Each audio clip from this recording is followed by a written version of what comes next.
Thank you for joining us today. We're Mystic Planet Adventures. We're here with James Gilliland at Eceti Ranch, and we're just here to ask you a couple of questions. Sure. So first off, I wanted to start with asking you a little bit about what Eceti Ranch is. So basically, how did it come to be? What is Eceti Ranch? It came out of visions I had. I was in Santa Cruz, down in California. I was teaching self-mastery classes and inner sensitivity training classes. And I kept having visions, and I saw the mountain, the big mountain, Mount Adams, and then a little mountain in the river. And I keep seeing the words little mountain, in the vision. This doesn't make sense. There's this massive mountain. Why? And then when I found the place, I took a map of the United States and I used divination methods to find it. I found out where it was. When I came here, it was exactly like I saw in the visions, and it's on Little Mountain Road, which is so it doesn't make, you have the vision, it doesn't make sense till you get there and then you go, oh, that's what I was seeing. And so that was 33 years ago. So we've been here ever since building it, and it was really focused as a healing retreat center, doing a lot of process-oriented therapy, meditation practices, and other modalities for healing. And then the ships started coming. And I was mainly focused on, ascended masters and things like that. And then all of a sudden the ships started coming, and I found out they were extremely spiritually and technologically advanced beings. And so I had to incorporate that into my reality, basically. Wow. So it was kind of just a coincidence that it turned into the extraterrestrials and everything else. Yeah, exactly. I mean, I was doing an all-day meditation, and these beings were coming to me, and they were just filled with love and joy and very concerned about humanity and the direction we're going. And I thought, I was talking with like an ascended master, and I asked them, what dimension are you coming from? And they said, we operate mainly in the 5th and 6th. And then he said, actually, we're on a ship, So I go, okay, I'm losing it. This is my overactive imagination. I need to get out of this. And so I was going to go start planting some trees. I had a bunch of fruit trees. I said, I need to just get grounded and plant some trees. And I didn't even make it to the front door. And my sister and 2 of her friends came running up. They were banging on the door and going, did you see it? Did you see it? And I said, see what? And there's a huge light ship right over the ranch. Wow. And that's how it came into being. So what are some of the things that you do here at Eceti, and what kind of events do you guys hold? We're very eclectic here. And what I find out is that, the Creator is omnipresent in all creation, basically. So we all come from the same source, and we all go back to the same source.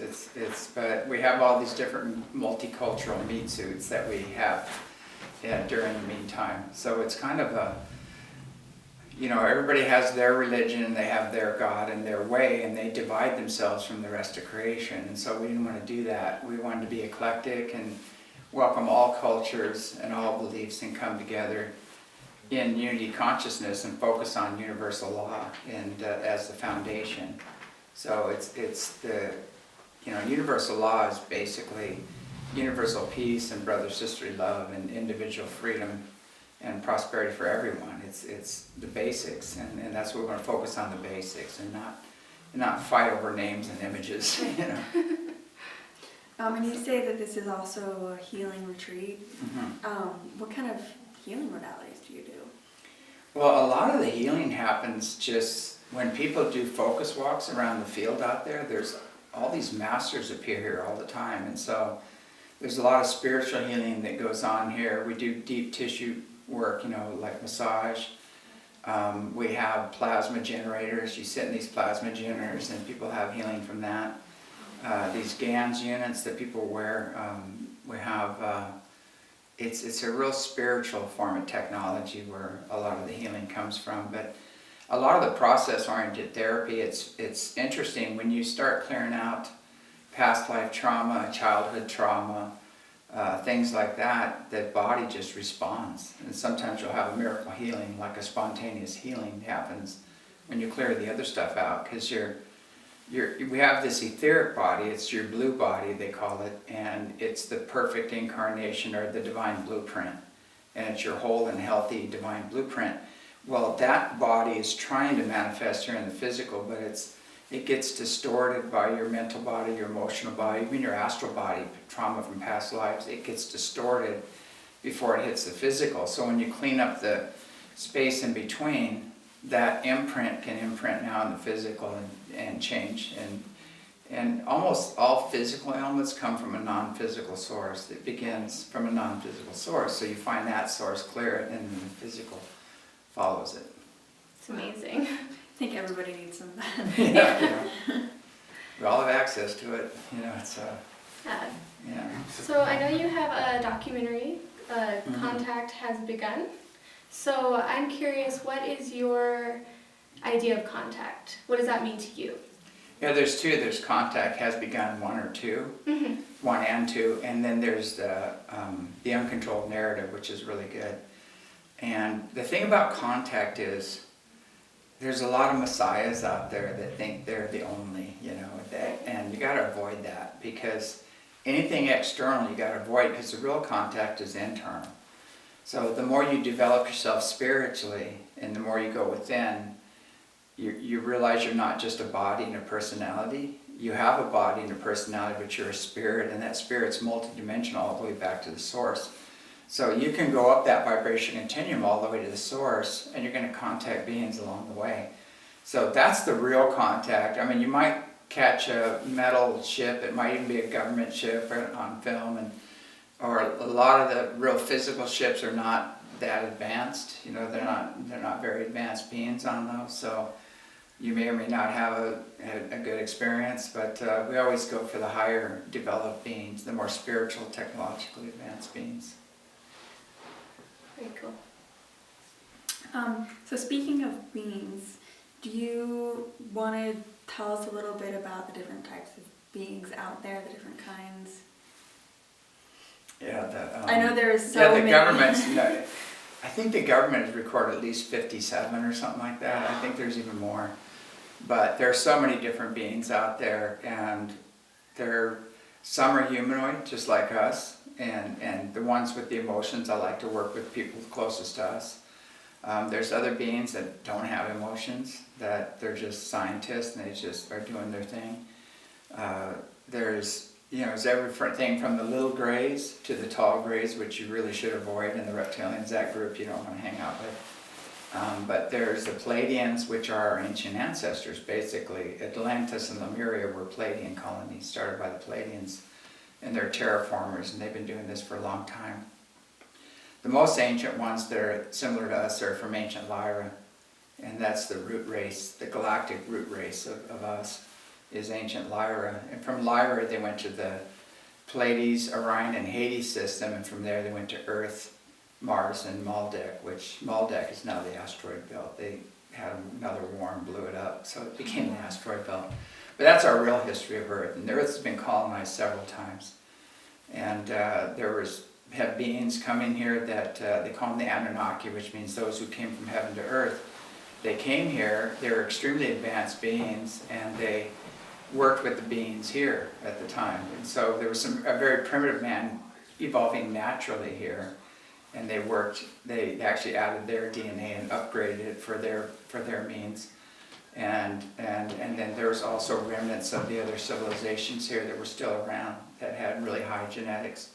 So we're a big mix. It's just a big mix. And the genome experiment, which is interesting, shows all this alien DNA. All the plants and animals, most of them were brought here. They didn't evolve here.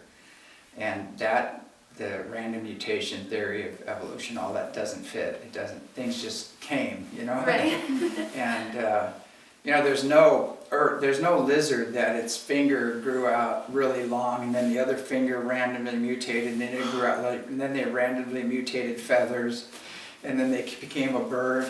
And that lizard with the big long fingers would have been eaten almost immediately, because it would have been in its way. Right. That theory just doesn't hold water at all. The amount of time it would take for that to happen. So things were introduced over the years. But we're a big biological zoo here, both human DNA and animal and plant DNA. And that's why the Earth is so important. It's like a giant galactic zoo. Yeah, I did just want to say that would make a lot of sense with what is the missing link, Yeah. they're coming down and they're mixing with us, and it's evolution. Well, they won't find any missing links. They keep looking Yeah. for missing links between the lizard and the bird and everything else because they were introduced. And so that's the problem. But, you know, all those things, there's a lot of mythological animals that they found the bones for, and they just keep hiding them away. And the giants and things like that, they've dumped a lot of their bones out in the ocean just because they didn't want to mess up the standard. So the DNA lines that they call junk DNA are not junk, and they're being activated and opened up. And one of the DNA lines is telepathy, and so that's where you're telepathically communicating, and you know when somebody's calling, your phone rings, and you know who's on the phone, things like that. That's being activated on a big scale right now. The other ones are being able to see forward or backward in time. That's another DNA line that's being activated. You start having memories of your past lives bleeding through and things like that. There's an ability to actually bilocate and things. Some people are actually doing that. I've done that several times where I've totally bilocated. And so those lines are activating right now. There's one that's called the salamander gene, where you can repair your body, and if you lose an arm, it'll grow back. You know, so it's we have it in our DNA. It's just dormant, but those things are being activated. So they have things called forever cells and things like that that are being activated. So we'll start getting much more healthier and things like that. And we have to say too, there's another group that's doing the opposite, that's trying to shorten our lifespan and eliminate a lot of the population, and using toxins in the food and water and everything else to do the opposite. But they're on their way out. They're being taken out by the benevolent ones. Awesome. That's good. What have the ETs done in the past to help out humanity? It's really interesting. They have a prime directive where they're not supposed to interfere, but we're already being interfered by the negative ones, so that they can come in and help in that. And they've kind of altered history to kind of keep things going forward in evolution now and then. Like if there was going to be a great armada coming to take out the United States in its origin, right? They'd bring in a huge storm and sink the armada. because the United States has a really divine origin, and it's lost that origin. It's coming back around to the original intent. And so things like that, they've taken meteors out, they've blocked kill shots from the sun, like coronal mass ejections. They have ships that have parked and expanded their fields and absorbed the energy. We wouldn't be using cell phones or ATMs or anything right now if it wasn't for their intervention on that. And they are taking a more hands-on intervention right now, because if we didn't, there is a group here that's maniacal. You know, they care nothing for humanity and the earth, and they just focus on power and wealth and power over others, basically. And they are intervening on removing a lot of that, and those groups are being influenced by negative ETs. So they're clearing out the negative ETs, and then those guys just flounder, they fall apart. You know, so there's a major house cleaning going on. It's a multidimensional house cleaning, and we're going to see it on this level through all the economic and political agendas and things like that. All that's going to start reversing and going in a positive direction that's more beneficial and a more fair, especially a more fair economic system is going to come around. I hope they get on that really fast. Yeah. They're on it. Good. Actually, they're on it. Just the past few days, they've signed things and done things that are going to set all this into motion. So Great. That's awesome. Yeah. So what is the difference between Eceti and any of the other UFO communities? well, one thing about Eceti is we've tried to maintain a very high level of integrity and keep a spiritual focus, because these are very spiritually and technologically advanced beings. These are the ones you want to work with. There are other groups, unfortunately, that are working with low-level contacts. They're working with grays or reptilians or some other ones. And in air, they don't really know what they're doing, but I've seen that over and over. And you'll know them because they're very materialistic, they're very controlling, their come from is off. They're not in service mode, they're in self-service mode, and that's how you recognize them. But we tried to stay in service mode, keep a really high level of integrity here, and focus on, the awakening and healing of humanity and the earth. and none of us are perfect because this is a whole new thing we're embarking on right now. So there'll be mistakes made along the way and course corrections. So we don't, I tell people, don't judge yourself. You're going to make mistakes along the way. And you're dealing with humans who are very fickle, Like one minute they love you, one minute they hate you. It's like people go, well, what's this person going to do? And I'll tune into their energy, and I said, all I get is confusion, and because that person's confused. So you don't know when you're dealing with free will and humanity. You don't know how it's going to go. You can just inspire the highest and hope they take that direction. And that's what the higher beings do. They keep inspiring us to take the higher path all the time and hoping we'll take that path. But what I found out, they grossly underestimated the dark side and people's resistance to even what's highest and best good for them. But now that's back on track again. But it's almost like these people do things and they think they're above karma or something. They think they're gods or something, and they do these things, and there's always a reaction to action, and they shoot themselves in the foot, or they do stupid things, and the higher beings are just kind of going, oh, not again. Like, I thought we went over this, I thought you're gonna do something different the next time, but finally everything is getting back on track, and they're on top of that. Great, yeah, I can tell that the energy and the vibration here is really high. Yeah. It feels really good just being here. It's a double-edged sword because it really brings up your energy, and there's just a lot of love and joy and bliss here and higher consciousness and energy here. But the double-edged sword is you have to rise to the occasion, and it brings up the stuff, old wounds and traumas and wrong conclusions from past experience. And if you're not ready to face that and heal it and deal with it, it ends up being projected on others, and so there's a little crazy happens just because of the energy here, so we're constantly clearing and dealing with that and getting people back on track again. Yeah, that's a good thing. Yeah. Can be a little rough, but then the outcome is just amazing. Yeah, one of the master teachers said, he told me, he said, it's too bad we just can't take your brain and throw it in the washing machine and clean it all up and put it back, but that goes against free will. So, We're doing that slowly. Yeah, a little at a time. So I heard about Bigfoot a lot around here. Do you want to go into that a little bit? I know there's a couple of signs out there saying, watch out for Bigfoot. So I wanted to know, have you had any encounters? Or? Yeah, they've all been positive. All of our encounters have been extremely positive. They're very sensitive beings, and they have a hard time with most of humanity. They don't interact with them because we have a history of not being very, very loving, and very, I'm going to get that picture and I'll be famous, and we're invading their space and things like that. And so you have to deal with respect, when you're working with them. But we have families come through here on a regular basis and leave their footprints, and they come and get apples, and we leave jars of peanut butter out for them. And, they'll take all the peanut butter out and put the cap back on. So that's not a raccoon or something doing that. But there's certain people they're connected to, they have strong connections to, and a lot of people, when they see them, there's an energy interaction that happens, and it really messes them up for a little while because they're very powerful. And I had two brothers here where one walked right up to them, and they had a face-to-face encounter, and there was a transmission that happened, and they just started crying, both of them, and they really took them a while to get back on track again. But they're beautiful beings.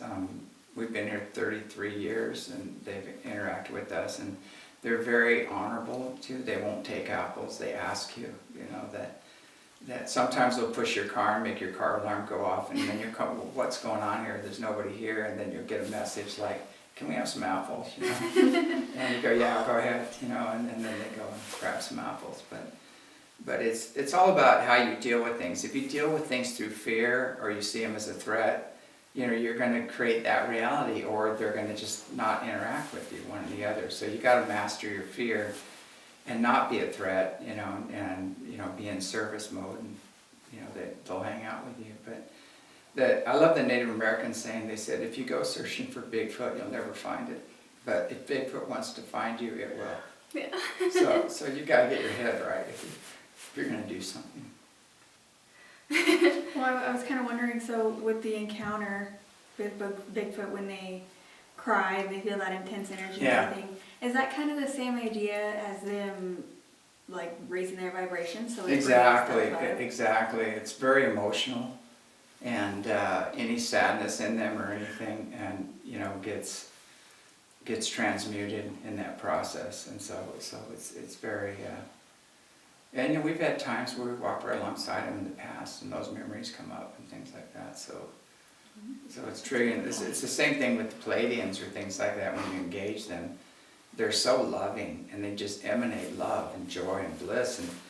And if you're going to hang out with them, you have to rise to the occasion, because it's going to amplify everything within you that you haven't healed or you haven't dealt with. So there's no purposeful good in interacting with people that are not on the path of enlightenment, or they aren't focused on healing and things like that, because it's kind of, I hate to say, it's kind of a waste of their time, and it's really hard on the other person too, and it's trespassing on free will. Yeah. So a lot of people go, well, I'll believe it when I see it, which is totally backwards, because your brain chooses what you see out of billions of bits of information that's going in. So if you take that approach, you're really saying, I don't believe it, and you program your brain not to believe it. I'm blocking it off. Yeah, and you're blocking it off, and something may happen right in front of you, and you won't even see it because your brain's not registering it. But the better approach is to do, that's a possibility. Be open-minded and keep an open mind, loving heart, and pure intent, and see what happens, and the universe will start teaching you, and bringing you things. Wow, that'll be really fun to try out, put out some apples tonight. Yeah, there you go. I'll tell you where to put them. Yeah, that'd be great. Well, they brought one of the guys here an apple. Really? Yeah, we think so. He doesn't know who brought it, and there was really nobody here, and he asked everybody who did it, but he was in a hammock out there, sleeping in a hammock, and he woke up and this apple was right next to him. So if you take like a Native American elder or a shaman that's lived a lot of time in the medicine man or whatever, they have these strange abilities like shapeshift and bilocate and things like that. Lamas do that all the time, and that's the way they went. They went into nature and more spiritual, and so they have those abilities. Wow. It's amazing. It'd be really great to someday master being able to do that ourselves if we could. You can, It's within you, it's there, you just have to activate it, and there's practices. Like doing the Qigong practices, I'll show you those, I'll show you how to do that. You can actually engage that energy, and it'll start building up, and then you work with the forces of nature. So you'll be working with earth, fire, water, and air, and the more you merge with those elements, and you can start moving those elements, you can make the wind blow, you can stop a storm, you can do all that stuff, and it's like the airbender stuff. Yeah. We have that ability. It's just we've lost the teachings, and we teach that. It's Qigong is what it's called. It's a very, very ancient form of Qigong. Yeah. It's also the same concept as not believing and having that block up. Then you can't use those abilities if you don't believe in them. I could show you that if you want. I'll show you how to experience that energy if you want. Yeah, That'd be great. Yeah. Can you film it? I don't know if you want to film it or... Yeah, sure. Yeah. Yeah, so sit on the edge of your chair. Both of you sit on the edge of your chair. Yeah. Ooh, but I'm nervous. That's good. No, you're nervous because the energy's coming in, but you're feeling the energy. Okay, now hold your hands like this, just like you're holding a ball of energy. And what you're doing is when you're sitting like this, you're excuse me, you're in the perfect position for energy to run through your body. And the energy will start coming in, and then as it comes in, sometimes you'll feel your legs will start bouncing, or your hands will start bouncing. And just let it bounce, just relax and let it move through you. It's clearing the blocks out of your body. And then, the most important part is when you're doing this, is to smile. Because when you smile, your crown opens up. And this energy is coming down through your crown. And so when you smile, just hold that position, you'll start feeling energy running. And what I'm going to do is I'm going to go behind you and sacrifice a dead chicken. No, I'm just kidding. No. See, when you laugh, you hook you up.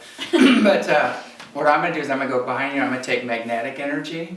And I'm going to take your lower dantian and your upper dantian. I'm going to put them in the heart where we should be in our heart. Because our heart, our soul sits right here next to the heart, and your soul is connected to the source. And your real power comes from here, not from here. Yeah. You know? So there's more neurons in your heart than there are in your brain. So what I'm going to do is bring your dantians together into the heart, and then I'm going to take your crown energies down and open up your wings in the back. So just sit and hold this position, whichever hand, doesn't matter, whichever way feels right. And you'll sit and you'll start to feel the energy build. Yeah, I can definitely feel like energy in my chest already. Yeah, it's starting to build. I was feeling the tingles in my hand. Yeah, it's good. That's what it's supposed to do. And I'll come around and do that. It's funny because I'm left-handed, and I'm putting my left hand on the top, and you're right-handed. Just wondered if that had anything to do with it. Okay, so when I do this, the important part is no laughing. You can't laugh, or which is going to make you laugh even more, which is going to open your crown. It's like whatever you resist gets stronger. You know, it's kind of funny.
You find yourself smiling a lot today after that, for no reason, you know.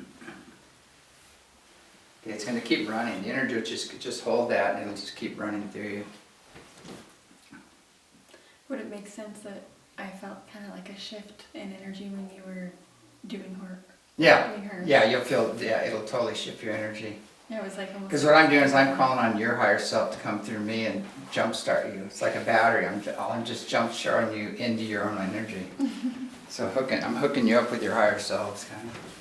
It's called bliss. It's like the practices. It hooks you into your own bliss, your own blissful state. It makes you laugh a lot. So if that's your true nature, believe it or not, is this loving, joyous, powerful, manifesting goddess. That's what you are. And then you get all these layers in between. So I'm just hooking you up with your own core. And so you can feel that energy. It makes me smile. It does, yeah, it does. But I'm just getting you in touch with yourself, basically. Thank you. The real you. And so keep holding that posture and then stand up. And you're going to take that ball and you're going to take your left hand and you're going to put it right here, and your right hand and just put that right in here. So my left hand's on top. Is that okay? Yeah, you Underneath. Okay. have to go like this, and what you're doing is you're charging your lower dantian, and that'll carry you through the day. Awesome. It'll carry you, you feel all this energy. I was gonna say, I feel like it kind of just like, I was feeling kind of tired when I was sitting there, like relaxed tired. Yeah. And That'll that'll feel kind of exactly, boosted. that'll boost you right back up Yeah. again. Wow. Thank you so much for doing that. It's awesome. So you're welcome. So our last question is just if people want to find you and information about Eceti, where can they go? Yeah, just go to eceti.org, and on the website and everything is there, all the information of the different practices we do here. It's all on the website, and that's the best way. Or they can go to Eceti Stargate on YouTube and watch the radio show, or BBS Radio. And it's taken off now. We have like, I think some 80-something affiliates in 33 countries now. Wow. The radio show is really taken off. So that's the best, if you want to get the latest. We have the latest people in technology and healing technology and just about everything on there. You know. And you do live Yeah. radio shows on, is it on Saturdays? Saturday, yeah. Okay. Sometimes they're pre-recorded, depends on the guest. Sometimes we can't get them live on Saturday, so we do a pre-record. Mm. That would make sense. Well, great. I'm so excited. And Oh, good. we're going to definitely go check out some more Eceti, and then go check out some of our other videos. We're going to post some videos about Eceti and show everything out there that you can do. Nice. So thank you so Yeah, much. thank It you was so All right, much. thank you.